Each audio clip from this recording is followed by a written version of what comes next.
It's Patrick Hutzel from IntensiveCareHotline.com, where we instantly improve the lives of families of critically ill patients in intensive care, so that you can have peace of mind, real power, real control, and so that you can influence decision making fast, even if you're not a doctor or a nurse in intensive care. This is another episode of Your Questions Answered, and in last week's episode I answered another question from one of our readers, and the question last week was part 8 of My Auntie is in intensive care on Ecmo for ARDS. We're very worried she may die. Help. Part 8. You can check out the answer to last week's question by clicking on the link below this video. In this week's episode of Your Questions Answered, I want to answer another question from one of our readers, and the question this week is part 9 of My Auntie is in intensive care on Ecmo for ARDS. We're very worried she may die. Help. Part 9. So, Lee from the UK writes, Hi Patrick. Yes, my auntie did have a tracheostomy fitted until there was a leak on it and was causing problems with her breathing. So they went back to the breathing tube in the mouth until she was stabilized again. Now, at the moment they're waiting until Monday to decide if they're going to do another tracheostomy or if this can be avoided by bringing her round without having to do that.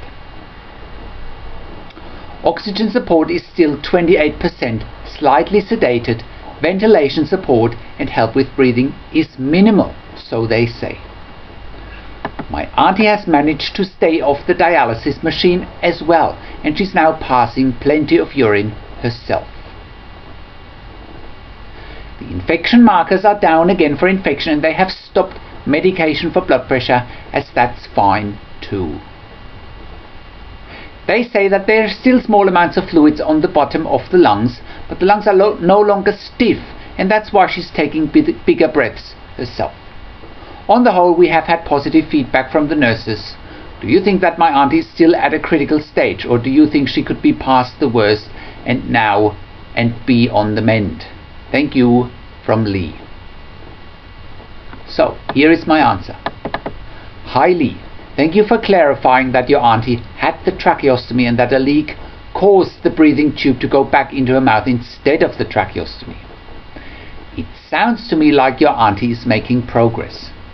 28% oxygen and only slightly sedated is good news as well, as that she's making plenty of urine off the dialysis machine. Off medications for blood pressure as well, as infection markers going down is encouraging too. Just by what you have described in recent days, sounds way better than at the beginning of the week. Sounds like she's moving out of the most critical phase. Having a breathing tube in her mouth currently, as opposed to the tracheostomy, might be a blessing in disguise if she can be extubated in the next few days without getting the tracheostomy back again. I do believe that the intensive care team should be doing a trial extubation in order to find out whether your auntie can breathe without the ventilator. If she can't breathe by herself yet, then they can reinsert the tracheostomy.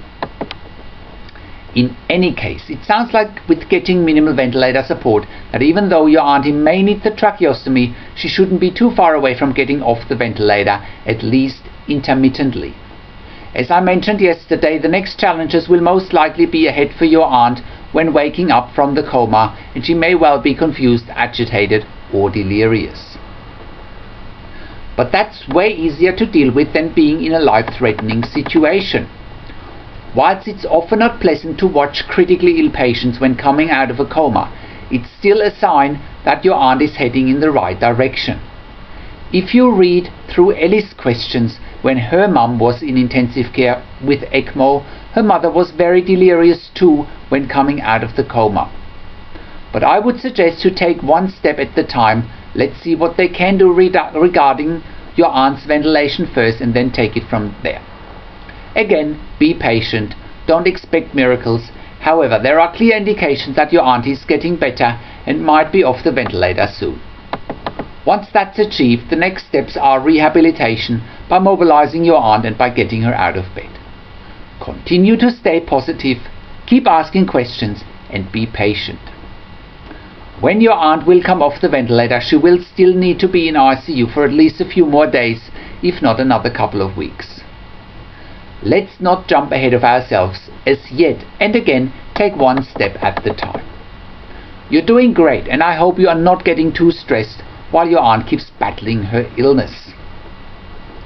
Keep me in the loop and I will continue guiding you. Take care. So, how can you have peace of mind, control, power and influence whilst your loved one is critically ill in intensive care?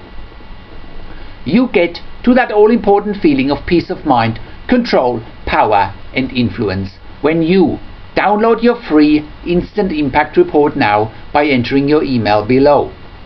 In your free Instant Impact Report, you learn quickly how to get peace of mind, real power and real control, and how you can influence decision making fast whilst your loved one is critically ill in intensive care. Your free Instant Impact Report gives you in-depth insight that you must know whilst your loved one is critically ill or is even dying in intensive care. Sign up and download your free Instant Impact Report now by entering your email below.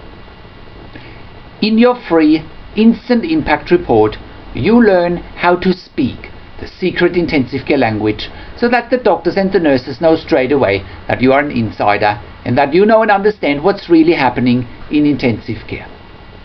In your free report, you will also discover how to ask the doctors and the nurses the right questions, discover the many competing interests in intensive care and how your critically ill loved one's treatment may depend on those competing interests, how to eliminate fear, frustration, stress, struggle and vulnerability even if your loved one is dying.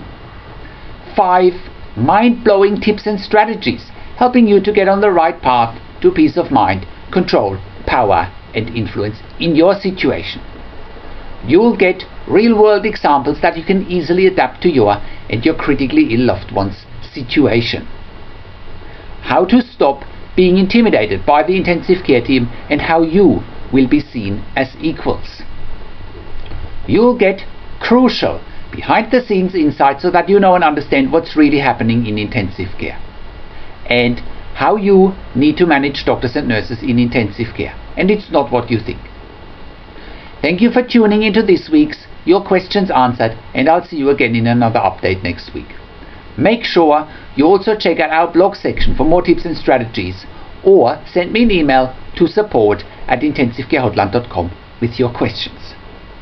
Also check out our product section where you get more ebooks, videos and audio recordings, and where you can also get one-on-one consulting via Skype or over the phone with me. This is Patrick Hutzel from intensivecarehotline.com, and I'll see you again next week in another update.